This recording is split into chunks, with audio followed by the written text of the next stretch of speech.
So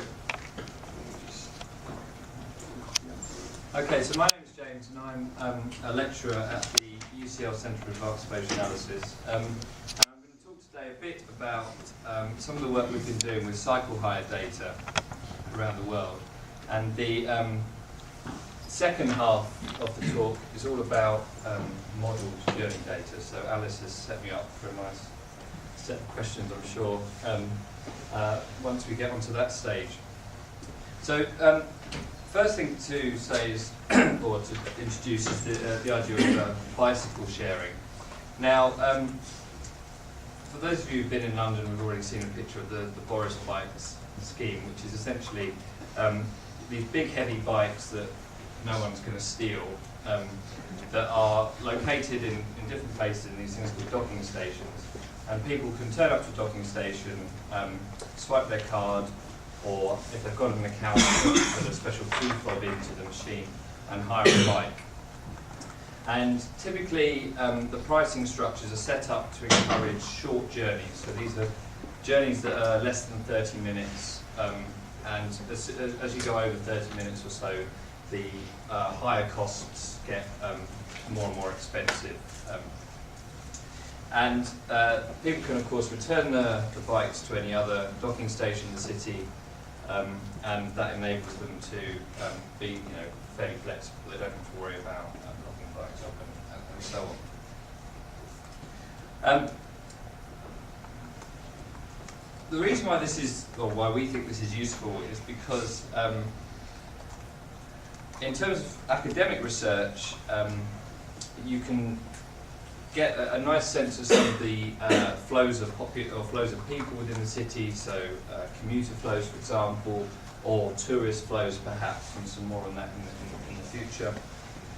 You can link it with multimodal transportation quite nicely, and also the data themselves are very manageable. Although we have a very large data set, if you're trying to model people's use of the London Underground network every day, I mean, that's like millions and millions of journeys, whereas we're talking tens or hundreds of thousands of journeys for the bikes. For the system operators, this is really important because they get a sense of how well the system is working. Redistribution of bikes is important. One of the big complaints people have is that there aren't bikes in the docking station when they need them. And so how can the city employ these redistribution vans to make sure that the bikes are evenly spread across the city? And for city authorities, and in the case of London, the Evening Standard, they want to know how successful the scheme is. So is this some giant white elephant that Boris has got some horrible corporate entity to sponsor? Or is this something that's actually genuinely contributing to people's movements in the city? And some work that we're not necessarily going to touch on here, but user type detection. So what sorts of people are using the cycle hire scheme as well? Is it equally accessible from all people in the population, or is it something that only a particular social group make use of? And because these are relatively recent entities, they are very well connected in terms of their the data they generate. So we know the status of how many bikes are in each docking station at any time, and we know in some cases the journeys that the bikes have taken. So London, for example, releases the data. We can also look at spatial extent, and from the data we can get diurnal variations, weekend versus weekday variations, and some insights into sort of topography and topology of the city, how people are operating through it. So just a quick bit about the data. We've been collecting data for 70 cities now, for up to 2 years. As the cities come online, we grab another one, and at the moment it's bigger than this. It's probably about 1.5 billion records we've got. So it's a very large database. And there are two types of data. So we have the thing called the docking station status, which is collectible in real time. So we you can log on and see what the status of each docking station is, how many bikes are available, and it gives some crude insights into the distribution of bikes in the system, the volume of users, and so on. The journey data is provided by the system operator, and they tend to do like a bulk release. They won't give it to you in real time. And the journey data gives you the bike IDs, so you know where the bike originated and where it ended up in the system, so you get a sense of the origin and destination of the journey. And also, recent releases for London have also been giving user IDs as well, so you know what journey a particular person is taking every day. Obviously it's anonymised, so we don't know who that person is, but you can see, you know, the different things. The user ID is only applicable to people if they have an account with the operator. If you just pitch up and use your credit card, then we don't have that. We don't have the information, and that means that you lose out on tourists. Basically, the people who don't routinely use the system won't pay for the system. Won't pay for the key. So we get the docking station status data from operator websites, and you can take some of the HTML information that they have on the Google website, on their Google Maps, and get the status information by that. Some operators have official APIs that enable us to plug directly into the system rather than having to go through their website. And there's some third-party options as well to get the data.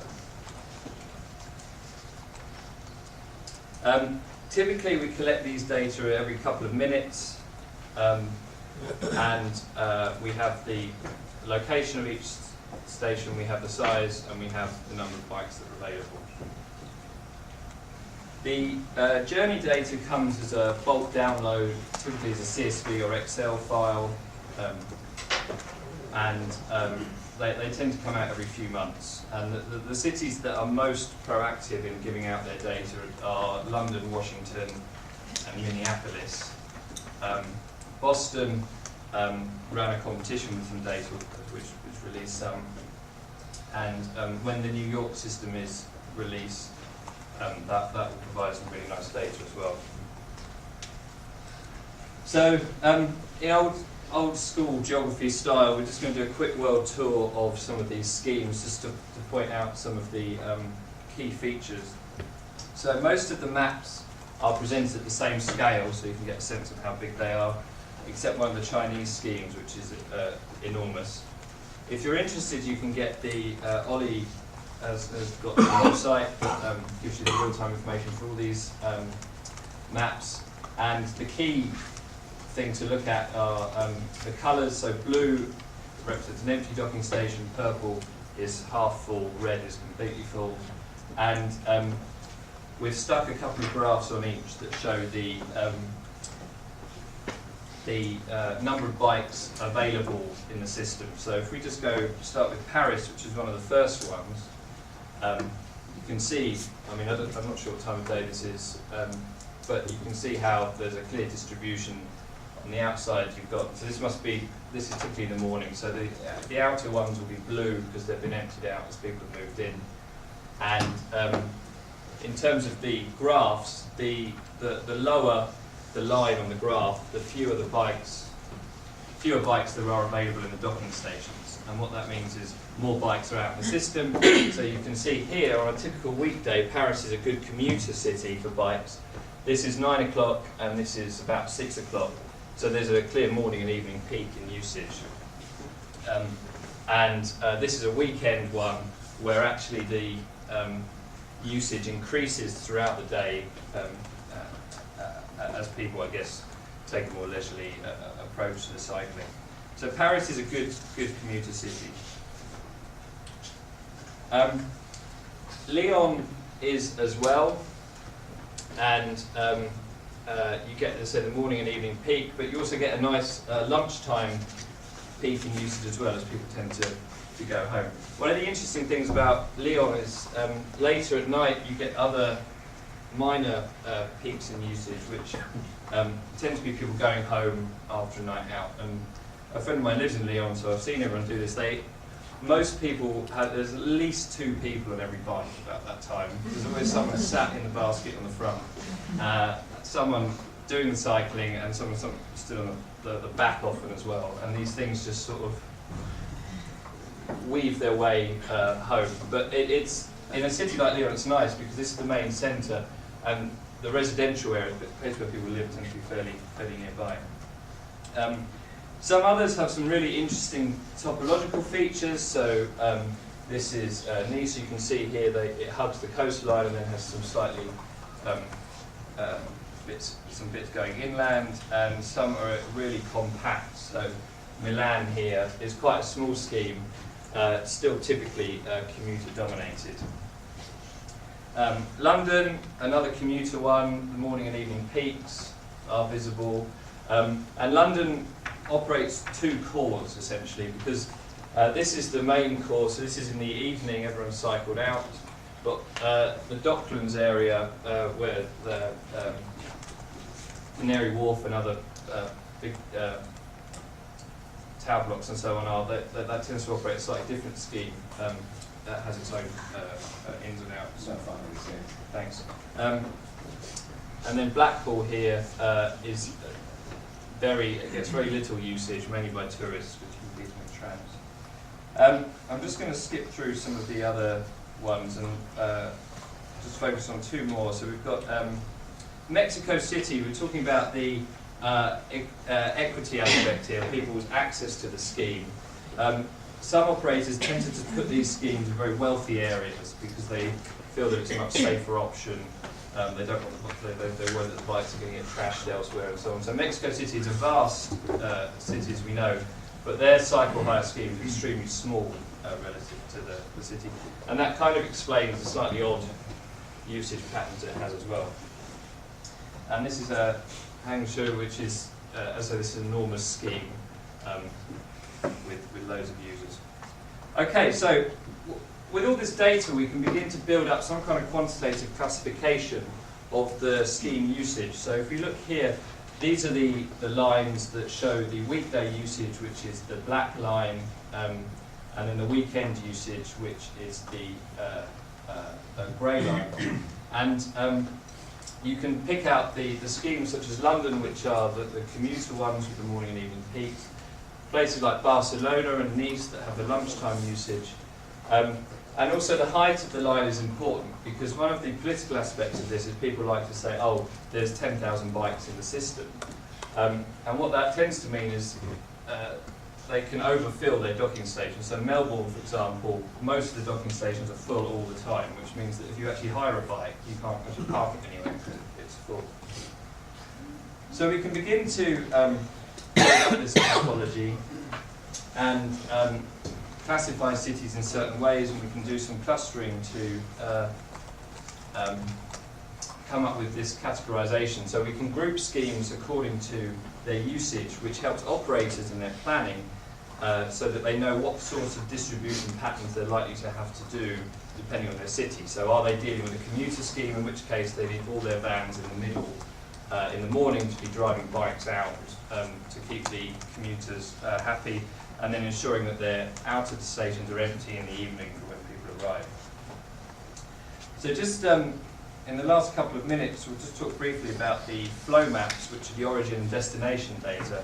And we've modelled the routes between these. So we know where the bikes started and where they finished, and we've limited the journey times relatively short journeys so that people can't go wildly off route. And this is how the London scheme looks, with thicker redder lines demonstrating higher usage in terms of the routes. And the reason this is useful is because it gives some indication of how people are cycling throughout the city, and we can begin to combine it with other data. So this has been combined with some air pollution data, which Kings have produced. And if you're doing health modelling, you're interested in looking at the exposure of different transport modes, for example, pollution exposure of people using different transport modes. So typically they use a single value across a city, for example, with this kind of information, what you can begin to do is get a more accurate interpretation of what a cyclist is using. And you can also model bottlenecks and various other things when there's a lot of discussion in London about reconfiguring junctions to make them more cycling friendly, for example. And in order to justify that, they need to know how many bikes are passing through. And this is a decent proxy for that, short of having someone sit there and count them every morning. And looking at this, we can look at the distance people tend to travel on average, and it follows the same sorts of patterns. So you have morning and evening peaks in the distance of people who tend to travel furthest to and from work, typically from a station actually to work. And at lunchtime they do quick errands. They'll just nip out on their bike. And this is an inferred speed, so how quickly they're going across the time of day. So they're rushing to work in the morning, and then as the evening wears on, they tend to get slower and slower and slower, and the journeys become more and more meandering. Okay, so I'm 1 minute over. This is kind of where we're at. So we've got a paper coming out in the Journal of Transport Geography which kind of explains all this and sets the scene, and hopefully it's providing some kind of basis to future work that actually gets to grips with the data a lot more, because no one's really collected this much data before. And it offers international insights which are useful. The Chinese, for example, their morning and evening peaks are half an hour earlier and half an hour later than Londoners, for example. They're all working much longer hours. And this idea of combining additional data is really important to give us more in-depth analysis about the demographics and the health impacts. Thanks very much. Thank you, Dave.